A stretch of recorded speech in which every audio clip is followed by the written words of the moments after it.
It's a multifaceted role, but primarily my job is grower engagement in the commercial sustainability team. So what that looks like mostly is interacting with growers to collect on-farm data and then analysing that data set and providing it in a format that growers can understand it and then make management decisions to improve sustainability on farm. We work with a lot of different growers and different production systems. Broadly, you can categorise them as cropping, horticultural or livestock. So cropping and horticultural data looks very similar.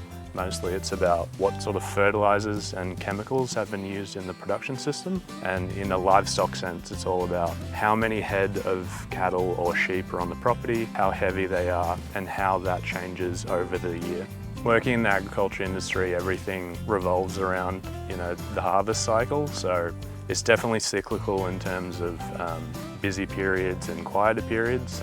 Typically we're busier towards the end of a season because that's when a full data set of everything that's been required to grow a crop is ready to be analysed and reported against. Knowing the greenhouse gas emissions that are emitted in the production of a crop or in a 12-month period for a livestock operation is becoming increasingly relevant in the agriculture industry. It's a number that everybody in the supply chain is interested in and wanting to know. So we try and make the process of getting that number for growers as easy as possible. There's a lot of different service providers. In a cropping sense, AgWorld's a really great resource for growers to keep track of what fertilisers and chemicals have been used in the paddock and what the yield of each paddock has been. That information can be collated quite easily and sent to us, and we can analyse that and model the emissions for that production system.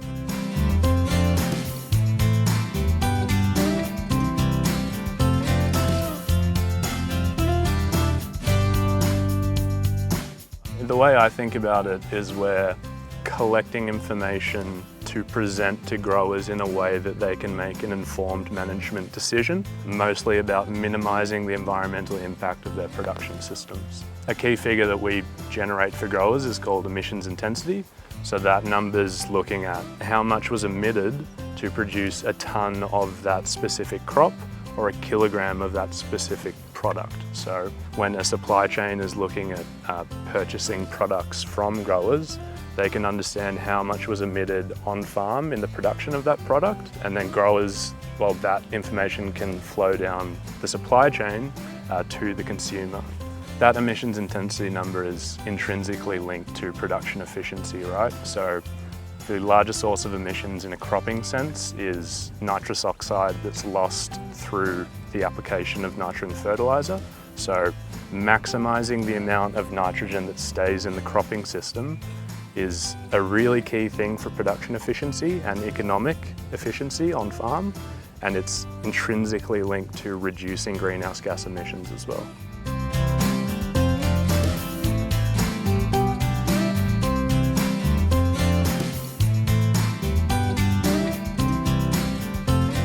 So the people I interact with in my job changes day to day. We work with a lot of different stakeholders in this space. So a lot of my job is grower interaction, which is great.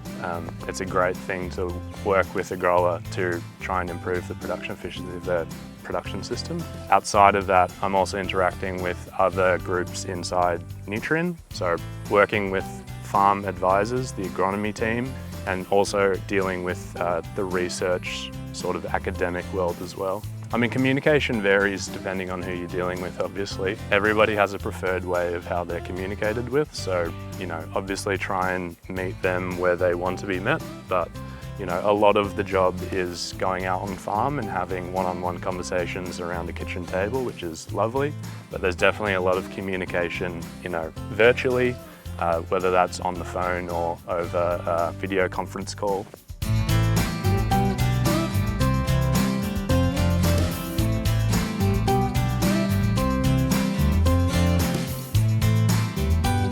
One of the key problems we have in the sustainability space is just communicating with growers and other people in the industry. Because it's such a new space, the education level in the area is quite low.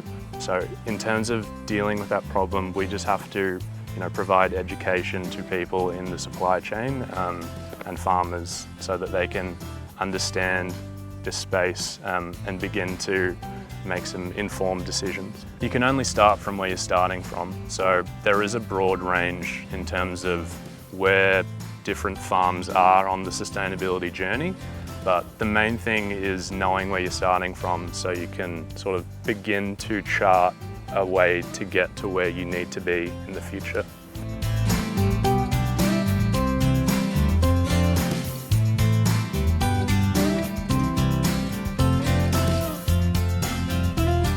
Sustainability is just becoming sort of standard practice in the agriculture industry, sustainability reporting especially. So that side of the business and the industry itself is only going to become, more prevalent as reporting becomes sort of a mandatory process of farm production efficiency reporting at the end of the year. As that sort of progresses, I think job opportunities in the agricultural sustainability space are only going to become, more and more prevalent. It's a really fast-moving and rapidly growing space of the agriculture industry. Everybody's talking about it, so it's interesting, and there's lots of jobs available now, and there will be more in the future.